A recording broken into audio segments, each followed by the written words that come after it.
O Senhor esteja convosco. Ele está no meio de nós. Proclamação do Sagrado Evangelho de Jesus Cristo, narrado segundo São Lucas. Glória a vós, Senhor. Naquela hora, alguns fariseus aproximaram-se de Jesus e disseram: Tu deves ir embora daqui, porque Herodes quer te matar. Jesus disse: Ide dizer a essa raposa: Eu expulso demônios e faço curas hoje e amanhã. No terceiro dia terminarei o meu trabalho. Entretanto, preciso caminhar hoje, amanhã, depois de amanhã, porque não convém que um profeta morra fora de Jerusalém.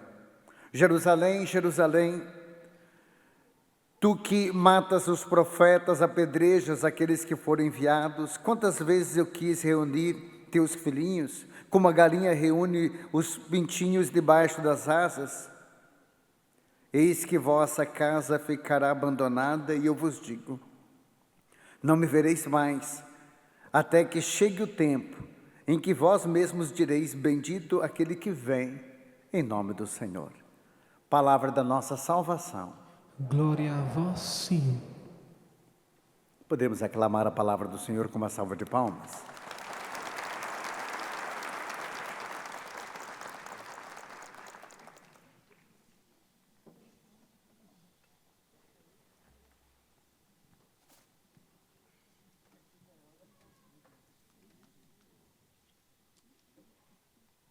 Eu confio em nosso Senhor, com fé, esperança e amor. Eu confio em nosso Senhor, com fé, esperança e amor.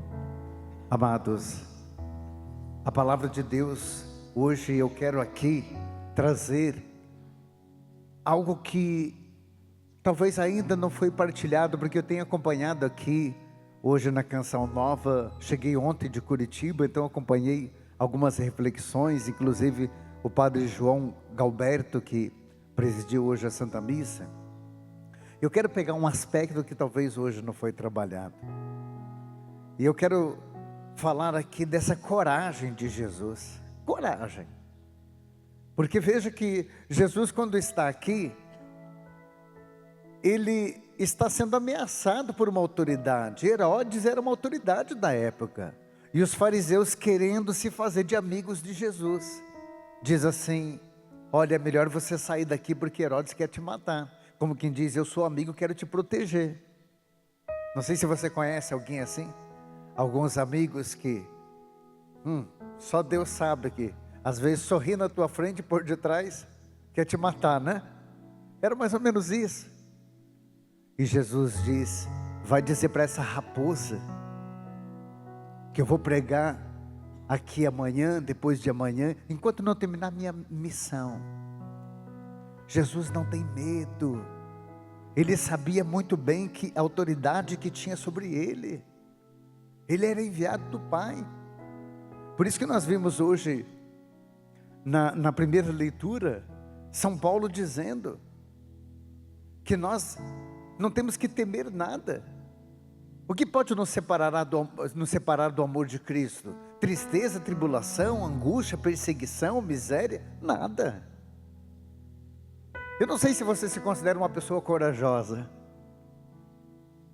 Lá em Curitiba, além de trabalhar como pároco na paróquia São Rafael Arcanjo, que é o arcanjo da cura, Deus me deu a graça de trabalhar tirando o jovem das drogas no processo da recuperação, e também como capelão penitenciário.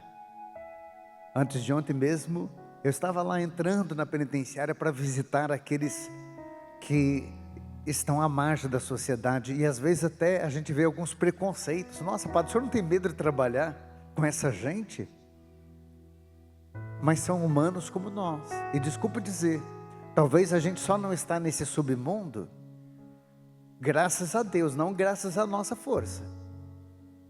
Talvez a gente só não está preso lá, ou não entrou para o mundo das drogas, porque ainda você veio de uma família estruturada, que conheceu a Jesus Cristo, teve tantas oportunidades na vida que tem muita gente que não teve.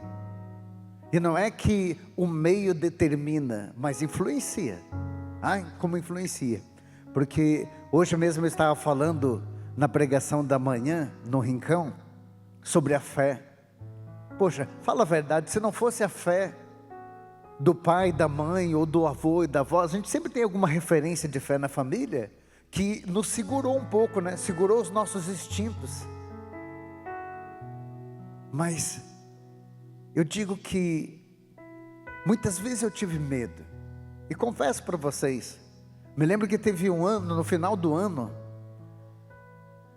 eu ia entrar numa galeria que era de segurança máxima, e o policial chega até mim e diz: padre, o senhor tem coragem, o senhor tem certeza que o senhor vai entrar aí? Eu disse: mas eu entro sempre. E ele disse: padre, eu não sei se já falaram para o senhor, mas rolou um comentário aí que eles querem segurar o padre aí dentro. Eu disse: poxa vida, será, filho? Mas você acha que eles têm coragem de fazer isso? Ele deu um sorriso e disse: padre, o senhor pode entender de Bíblia, mas de preso entendo eu. Se eu fosse o senhor, eu não entrava. Mas parece que meu coração apertou naquela hora, como se o senhor me dissesse: você não tem coragem de morrer pelo evangelho se for preciso, padre? Tem gente precisando de você aí. Eu confesso que tive medo. Eu confesso que tive. Eu digo que o medo, ele nos assola. E Jesus, quando ele fala, vai dizer para essa raposa, e raposa significa, não é um leão, né? É uma raposa. É um animal traiçoeiro, mas que não tem perigo. Somente uma pessoa muito cheia de Deus para enfrentar o perigo assim. Vai dizer para essa raposa que ele não vai me calar. Eu vou pregar amanhã, depois da manhã, eu vou morrer no terceiro dia. Fazendo alusão à ressurreição. E eu disse para ele: eu vou entrar. Então o senhor tem que assinar aqui. Assinei para poder entrar ali, porque tendo consciência do perigo. E me lembro que quando eu entrei naquela galeria, por Deus do céu, um dos presos disse assim, olhando para mim, lá de longe, já entrando no corredor, ele disse: aí eu dou valor, hein? E foi um momento de tanta graça ali, gente, porque eu percebia que muitos estavam precisando da atenção do padre e acharam que o padre de fato não ia entrar. Mas quando a gente sente que Deus está com a gente, a nossa força é redobrada. Sabe que o nosso medo, ele vai geralmente em duas vertentes. É um medo de perder, e nós temos também um medo que é o medo do fracasso, de fracassar. Talvez você esteja assim, nesse medo do dia de amanhã, medo se vai conseguir pagar as tuas contas, tem medo de perder o emprego. Tantos medos que a gente tem, que é relacionados à posição, a status. Mas também medo de perder pessoas, posições. Então o medo de perder, o medo de fracassar é muito comum. É só Deus para nos dar coragem, porque tem coisas que, humanamente falando, a gente treme na base. E olha, eu já vou adiantando aqui, nós vamos tratar nesse final de semana sobre aquilo que nós vamos celebrar no domingo. Domingo nós vamos estar celebrando finados. Quem tem alguém aqui que perdeu e a tua vida nunca mais foi a mesma depois daquele falecimento? Levante a mão aí, olha quanta gente. Dói, não dói? E fala a verdade, depois que você perdeu, dá ou não dá um medinho, um friozinho na barriga de perder mais alguém que a gente ama? Às vezes até medo da gente não aproveitar muito a vida, né? Será que eu não vou? O médico pede para fazer um exame, Deus o livre, o médico fala para falar com o oncologista, meu Deus, será se eu estou com câncer? E a pessoa já começa a passar mal. Calma, calma. Que medo é esse? Você percebe que se nós não tivermos a ajuda do Senhor, a gente nem vive nesse mundo, você nem sairia de casa, filho. Se você for pensar bem mesmo, nem de casa você sairia. Porque ladrão tem aí. Pode entrar lá, pode roubar o que você tem. É claro que a gente não pode ser imprudente, né? Pelo amor de Deus, não vai me sair sem trancar a porta. Hein? Não deixa o carro no estacionamento sem apertar o alarme, que ladrão existe. Mas você não pode deixar se levar pelo medo, porque se o Deus que você serve não é maior do que aquele ladrãozinho da esquina, então eu entrego a minha batina, como diz o outro. É triste, mas nós que estamos na missão, o tempo todo nós enfrentamos medos. Padre, está sabendo que estão falando do Senhor? É tão fácil hoje falar mal de um padre, denegrir a imagem de um padre. A gente precisa estar cuidando com a nossa imagem, porque é a imagem da igreja. Olha, padre, o que o senhor falou, não sei se não ofendeu fulano, hein? E Jesus não tinha medo de nada. Jesus sabia que ele estava com Deus. E hoje o Senhor me fazia meditar sobre essa coragem de Jesus. Me fazia meditar e eu digo assim, existem alguns medos que são reais, mas tem outros medos que são até imaginários, que a gente cria. Um medo real, está com uma doença grave. É claro que isso pode te levar à morte. Mas eu pergunto para você, o que é a morte para você? Que leitura que você faz da morte? Como o fim? Ou a leitura que você faz é como uma passagem apenas? Você está entendendo que Deus te dá coragem até para enfrentar a morte? É interessante que muita gente foge do risco de morrer, né? E Jesus parece que foi ao encontro da morte. Eu vi essa reflexão hoje do padre João Galberto. Eu pensei que interessante essa frase. Enquanto muitos fogem da morte, Jesus parece que vai ao encontro dela. Porque Herodes, Pilatos foram decisivos para a condenação de Jesus. Quando Pilatos chega para Jesus e diz, você não sabe que eu tenho autoridade para te condenar ou para te livrar? Jesus diz, nenhuma autoridade você tem se ela não vem do céu. Jesus tem aqui uma intimidade com as coisas de Deus, que simplesmente ele vai para a morte com uma certeza absoluta da ressurreição. Você não vê um versículo bíblico de Jesus querendo largar aquela cruz, desistir da cruz. Oh Jesus, eu não me aguento, já estou adiantando o acampamento do final de semana. O que tem de gente que vai ser curada de traumas da morte nesse final de semana? O que tem de gente que vai fazer uma leitura da morte de uma maneira diferente? Está com medo do quê, filha? Está com medo do quê, filha? Ah, padre, mas o senhor não sabe como que está a crise lá em casa, como estão os problemas financeiros, eu tenho medo de perder essa pessoa que eu amo. O dia de amanhã nem pertence a você, e depois você precisa só de Deus para viver, não precisa ficar mendigando o amor de ninguém. Porque tem gente que não vive, porque vive com medo de perder, vive com medo, parece que não vai dar certo. É como se você fosse o administrador de tudo. E quando a gente tem medo, o pior de tudo é que a gente não consegue levar a palavra de Deus. Hein? Deixa eu fazer uma pergunta para você, não precisa me responder.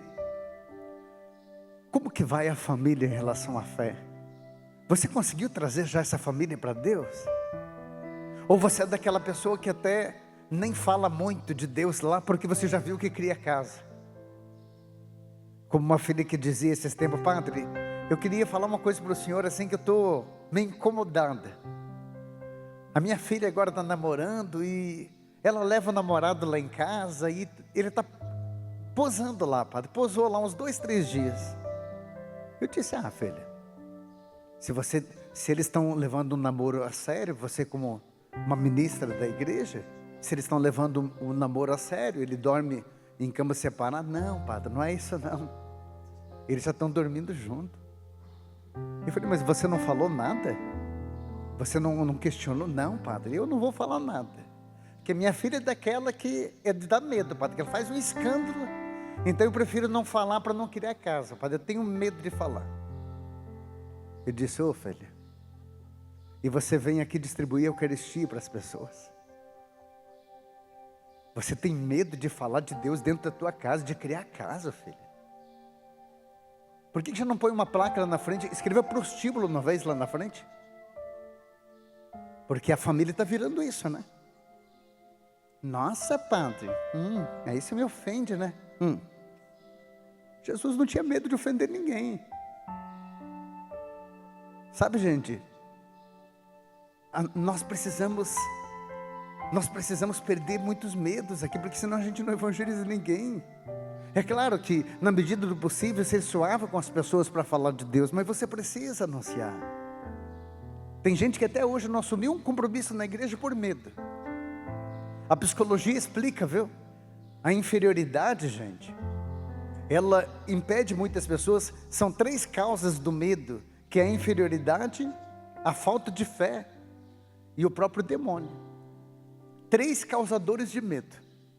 Então, se você pede lá na paróquia para uma pessoa: escuta, você não podia fazer uma leitura lá para a gente? Eu vi que você lê bem. Meu Deus, não, eu tenho medo, Deus é livre, eu posso gaguejar, tenho medo de falar em público. Que inferioridade é essa? É só um microfone.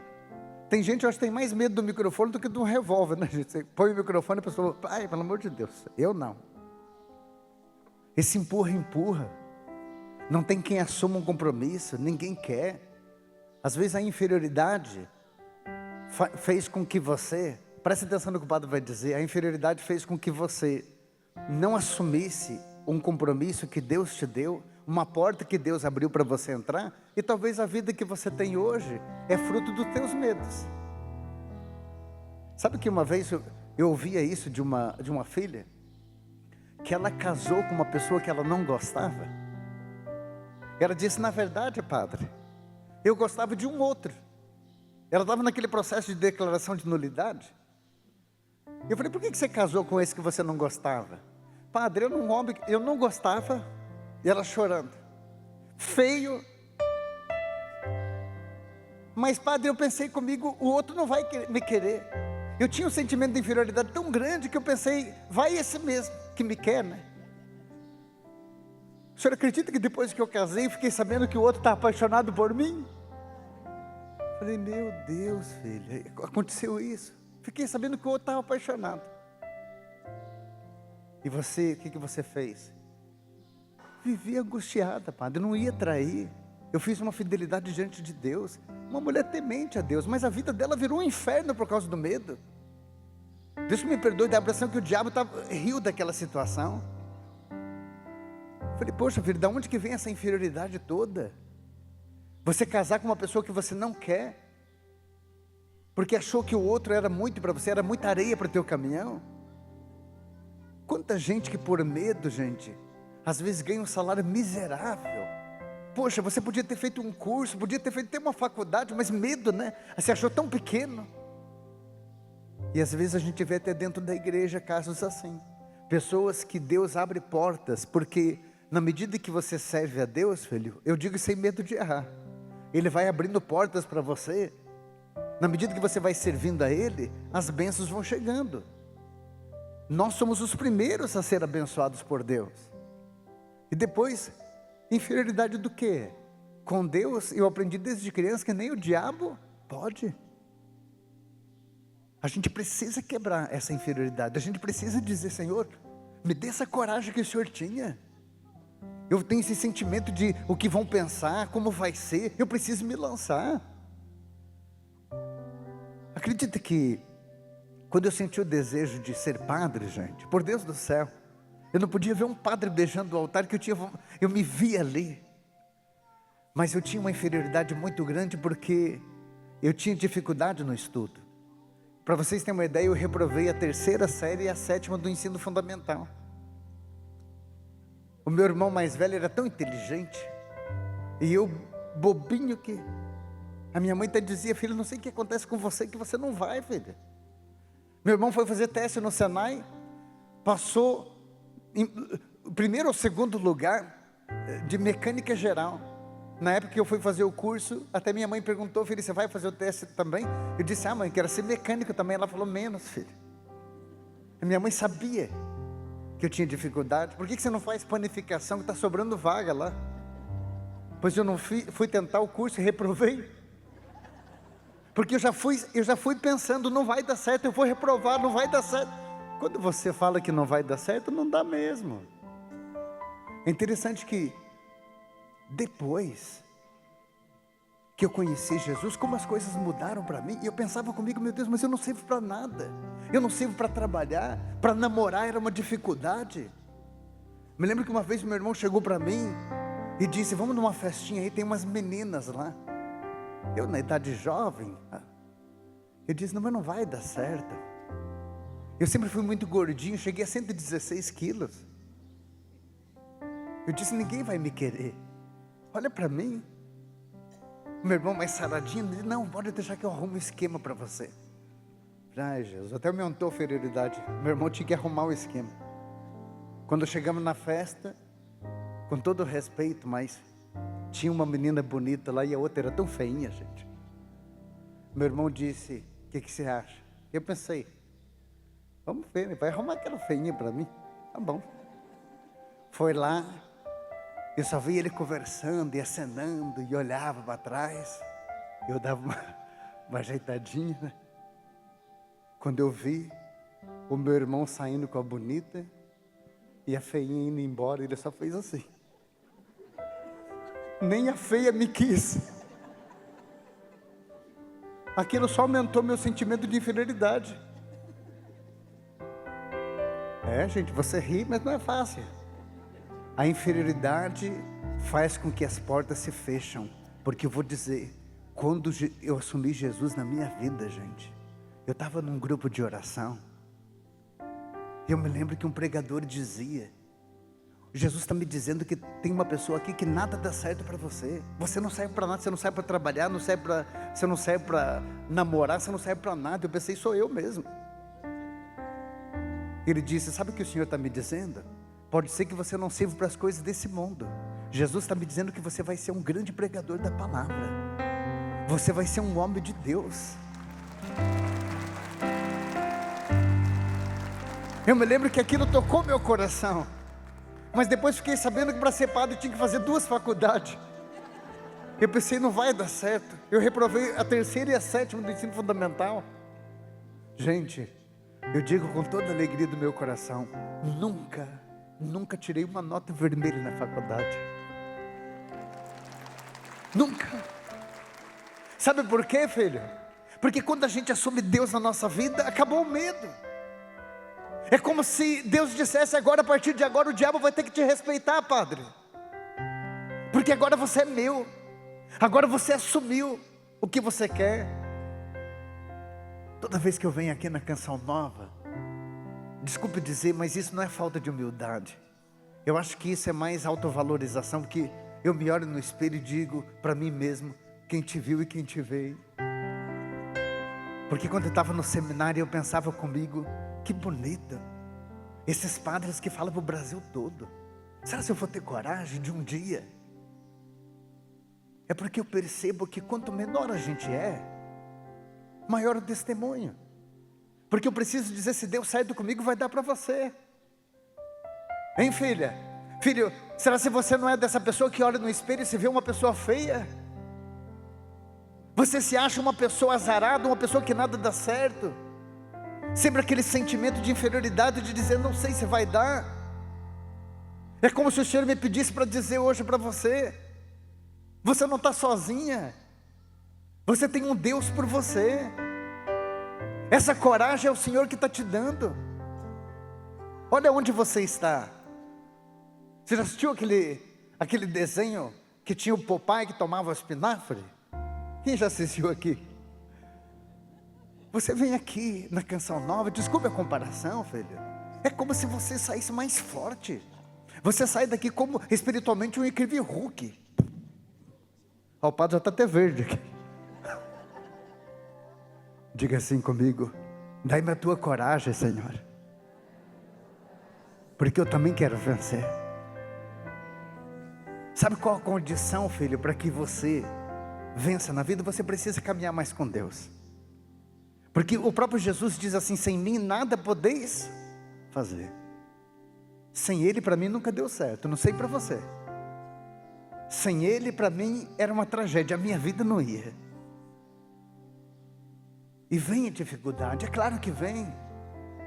Não quero imaginar o que passa um sacerdote da igreja, um padre da igreja, nos tempos atuais de provações. Mas a palavra de Deus diz que o Espírito Santo que está em nós, ele é chamado de advogado. O que significa advogado? Aquele que nos defende. Paráclito, defensor. Quando eu vejo que a situação está demais, eu quase que digo assim: resolve com o meu advogado, eu estou fora. É o Espírito Santo de Deus. Tem medo do quê? Tem medo do quê?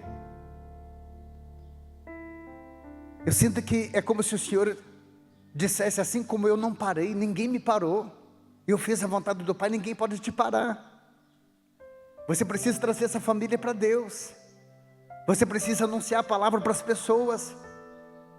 Deixa o Senhor tocar na tua vida, deixa o Senhor renovar a tua vida, para você ver a força que você vai ter na evangelização. Porque eu digo, se Deus não tivesse mudado a minha vida, talvez hoje eu não teria determinação de pregar como eu prego. Porque se eu pudesse abrir a tua cabecinha e dizer: olha filho, Deus certo comigo, faça, é esse o caminho. Tem gente que não descobriu Deus ainda, e coitado, dopado de remédio para dormir, remédio para sorrir. Essa pessoa busca nas coisas do mundo, já foi em psicólogo, psiquiatra, ninguém dá jeito.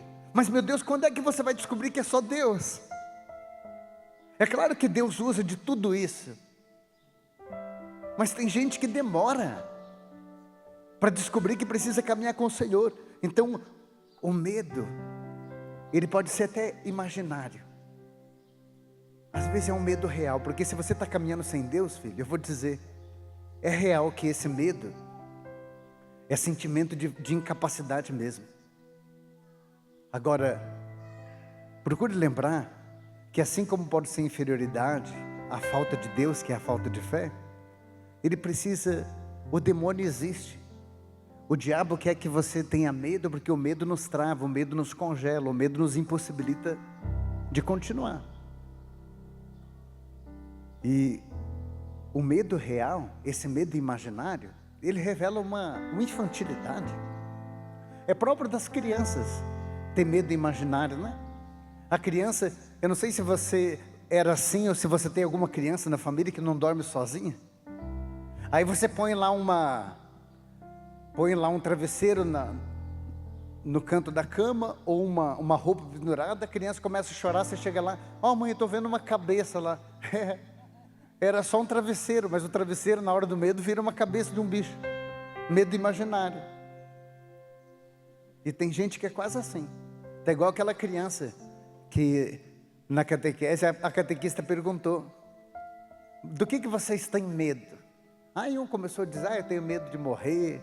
Outro: eu tenho medo da minha mãe quando está brava. E uma outra criança diz: eu tenho medo do malamém. Malamém? O que é isso? Eu não sei, mas eu tenho medo, catequista, porque a minha mãe sempre diz: mas livrai-nos do malamém. Era o medo imaginário, que era a oração do Pai Nosso: mas livrai-nos do mal, amém. Até a irmã riu lá, né, irmã? Malamém. Não existe bicho chamado malamém, né? Mas tem muita gente com medo imaginário aí. Oh Senhor, eu tenho certeza que o Senhor vai trazer maturidade para muitos de nós. O Senhor vai mostrar o poder que o Senhor tem. Você não vai voltar para a tua casa, você que está aqui no santuário, do mesmo jeito que você chegou. Você que está em casa, essa TV ligada na Canção Nova, esse meio de comunicação que nos acompanha pelo rádio, vai fazer uma diferença. Porque você vai sentir: Deus, Ele me capacita para que eu possa vencer. 1 Timóteo 1,7. Deus não nos deu um espírito de medo, mas de fortaleza. Repete comigo: Deus não me deu um espírito de medo, mas de fortaleza. Põe a mão nesse coração aí. Oh Senhor, essas mãos que o Senhor ungiu para consagrar o pão e o vinho, para perdoar pecados, para expulsar demônios na autoridade do Teu nome, serve para a bênção. Eu quero estender em direção a esse filho, essa filha que tem tanto medo. O Senhor me coloca pessoas que estão até mendigando o amor dos outros. Você tem medo de perder. Pessoas que estão trabalhando hoje já contando com o perigo de perder o emprego. Pessoas que têm sentimento de inferioridade e pessoas que sofrem ataque espiritual. O Senhor hoje está tirando esse medo e está dizendo: você está na casa do Pai eterno. E o Pai que ama um filho nunca deixa o filho sozinho. Vai ficar tudo bem, filho. Filho, vai ficar tudo bem, porque você não está só. Você veio buscar a força de um Deus que tudo pode. E Deus nesse momento te capacita para que você possa vencer. Quem confirma essa palavra, diga comigo: graças a Deus. Oxi, balabaciri, canta, obrigado, Senhor. Deus maravilhoso. Não tenhas medo, pois eu estou aqui. É o teu Senhor quem diz. É o teu Senhor quem diz: eu quero guiar os passos teus. Vem, entrega-te então, farei morada em teu coração.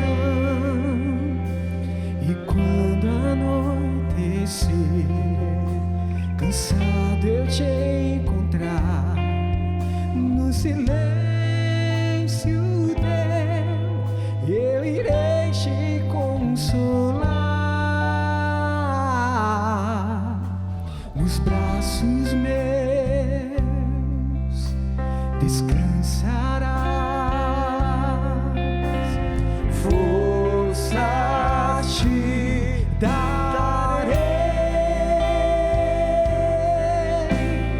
força te darei. O Senhor me toca uma pessoa que nesse momento ora com a gente. E o medo estava tomando conta do teu coração. É como se o Senhor abraçasse você agora e dissesse: o teu dia de hoje, filho, é o que você tem de certeza. Amanhã pertence a mim. A vontade de Deus vai imperar. E o Senhor vai conceder a você aquilo que é da vontade dEle. Obrigado, Senhor, porque a fé. Hoje é impressionante como o Senhor está falando de fé aqui na Canção Nova. A fé que remove montanhas. A fé está dizendo para você: essa doença não vai ter a última palavra. Não fique tão inquieta, mãe, pai, com esse teu filho que parece que não endireita nunca. Calma. O Senhor está te dando uma tranquilidade, uma paz nesse momento, para dizer para você: vai ser do jeito dele. É um espírito de coragem que está sobre nós. Eu não te dei um espírito de timidez, de fraqueza, mas um espírito de coragem. Obrigado, Senhor, porque eu sinto que não só esse filho e essa filha que aqui está, mas muitas pessoas em casa nesse momento estão recebendo esse dom da graça. Sabe o que eu sinto? É como se o Senhor quisesse fazer isso que o Padre vai fazer agora aqui, em cada um daqueles que estão em casa, aqueles que estão aqui. O Senhor tocando e capacitando. O Senhor tocando e capacitando, cada um recebendo esse dom do toque. É impressionante como que Deus pode agir através da força da oração, porque a oração ela pode enfraquecer qualquer mal que possa estar sobre a nossa vida. Repito, a oração ela pode enfraquecer qualquer mal. E hoje o Senhor, Ele está tocando, como essa filha que acabou de dizer: graças a Deus. O Pai eterno, cada um de uma forma individual, porque o meu desejo agora é orar por cada um de vocês. O meu desejo agora é poder abraçar quem precisa chorar um pouco. Eu sei que esse sentimento não é meu, Esse sentimento só pode ser do Senhor. Esse sentimento não é humano. Acredite, filho, filha, acredite. O Senhor está tirando com a mão. Puxa assim o ar comigo. Solte. Você que está em casa, puxe. Solte o ar. Sinta o Senhor nesse momento tocando com essa mão aonde você está agora. Conte para Ele aonde dói. Conte para Ele qual o medo. Conte para Ele quais são os anseios. Calma. O Senhor está dizendo para você. É o Pai eterno que te abençoa nesse momento, pelas ondas da canção nova, dizendo: vai dar tudo certo. É uma palavra de um Deus que tem autoridade para falar. E eu sinto uma paz, uma calmaria. É como se demônios pulassem a janela nesse momento. É como se demônios fugissem, porque você está vencendo no nome do Senhor Jesus.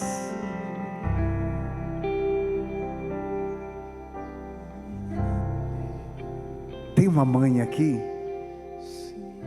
que o Senhor me coloca que recentemente perdeu um filho. Está aqui essa mãe? Levanta a mão se estiver aqui. Uma mãe que perdeu um filho. Aonde? Ah, está lá. Sabe o que o Senhor me diz, mãe? Se você soubesse a alegria que está teu filho. Eu preciso dizer isso para você, porque eu sei que Deus, Ele não engana o coração de um sacerdote, mãe. E ninguém poderia te dar essa resposta a não ser um Deus, que é autor da vida e da morte.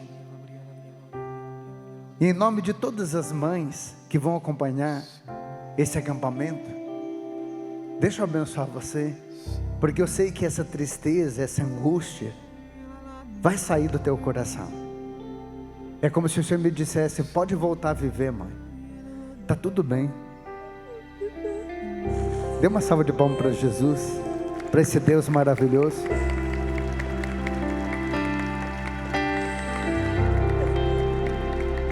Sabe, filho, é tão forte isso, que esse Deus que fala através de um sacerdote, de um pregador, é o Deus que sabe cada um, a situação de cada um. E não foi você que escolheu estar aqui, foi Ele que quis que você viesse.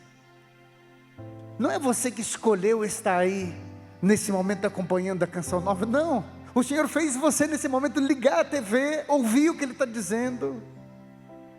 Porque o mesmo Deus que nos faz, Ele precisa nos capacitar para continuar. Porque não dá para continuar nesse mundo. Um mundo onde a gente perde muito. Um mundo onde a gente se sente sem o chão. Você já passou por situações na tua vida que eu sei disso. Quantas situações que você já passou que você perdeu o chão. Você chegou a pensar: eu não vou suportar. E Deus precisou fazer a mesma coisa com você. Naquele momento, Ele tocou e disse: vai, filha, vai dar tudo certo. E aí você continua. Você olha para trás e você diz: meu Deus, eu venci. Eu cheguei a pensar que não ia conseguir, e eu venci. Não é, filha? Venceu ou não venceu? Porque a fé nos faz vencer. A fé nos faz vencer. Eu quero dizer para você, essa depressão, essa tristeza, está com os dias contados, viu? Porque o Senhor hoje está tocando. O Senhor está restaurando a tua intercessão, viu, filho? Eu olhei lá a tua carinha lá da frente, como quem diz: Padre, por favor, receba essa bênção, viu? Cante mais uma vez, filho. Esse Deus é maravilhoso, sim ou não? Quem está sentindo Deus dando coragem aí, dê uma salva de palmas para o Senhor, ao Pai eterno.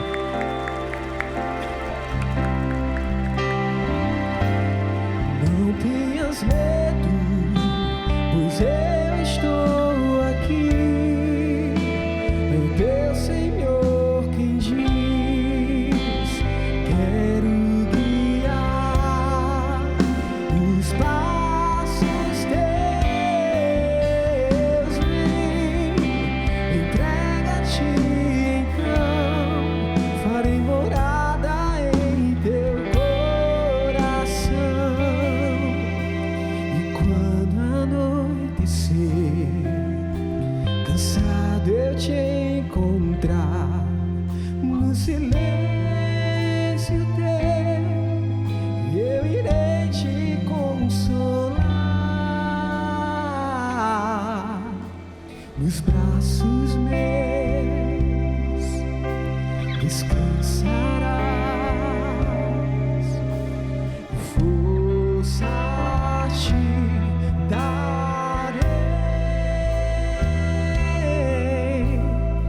força te darei. Obrigado, filho.